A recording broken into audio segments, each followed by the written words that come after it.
Yeah, please, sir. For the press interaction today, I shall briefly explain the... Yeah, good afternoon, ladies and gentlemen. Firstly, I would welcome the DGP who has come all the way from Jammu to be part of this important briefing. Of course, to the entire media fraternity which is covering this event. I would like to compliment all the agencies who are working towards peace in the valley,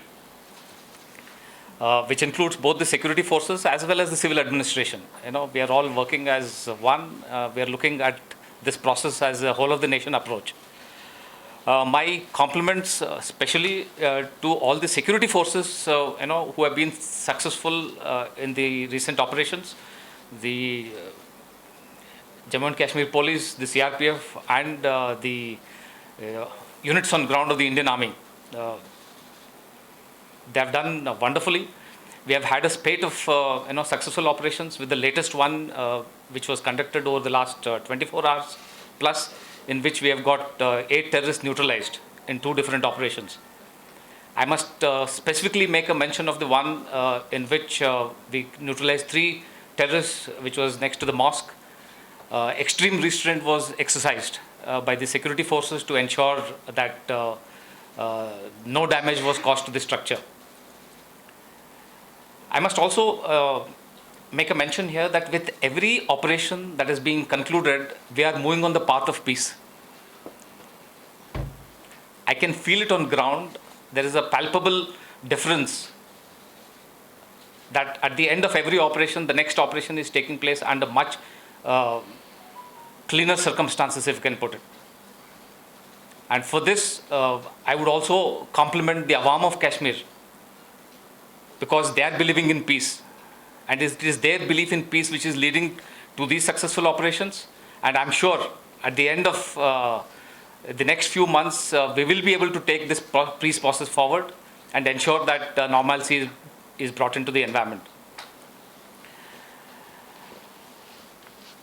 In the last few months, in fact, beginning of this year, we have had almost 102 terrorists neutralized. And because of the professional manner in which these operations have been conducted, we have had just 1 or 2 civilian casualties, which means that the security forces have exercised extraordinary restraint. And that is because we want to retain that connect with the Awam.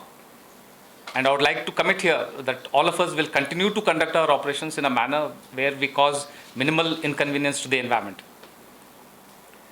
Another important message I want to give here is that of the 49 new recruits who got enrolled into the rank of terrorist tanzeems, 27 have been neutralized.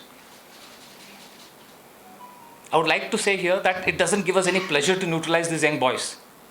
But if anybody takes up arms and is causing harm to others, we will do what we are doing. But to stop this whole process, a large number of steps are being taken.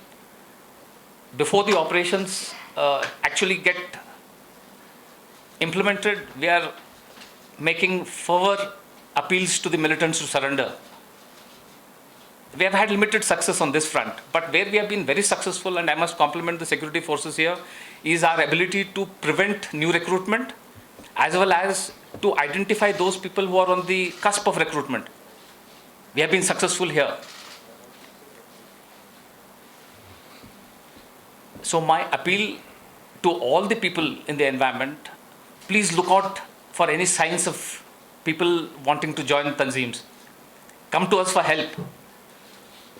We will ensure that these people are appropriately taken care of, are rehabilitated, and no harm comes to them. The youth of the valley have much brighter future than joining terrorist tanzeems. In the end, I would like to assure everybody that the situation on the line of control and in the hinterland is stable. We will ensure that there will be no misadventure, both from outside of the line of control as well as within the valley. And we'll ensure that the situation is kept more normal, and the people of the valley will be able to go about their job in the most normal manner.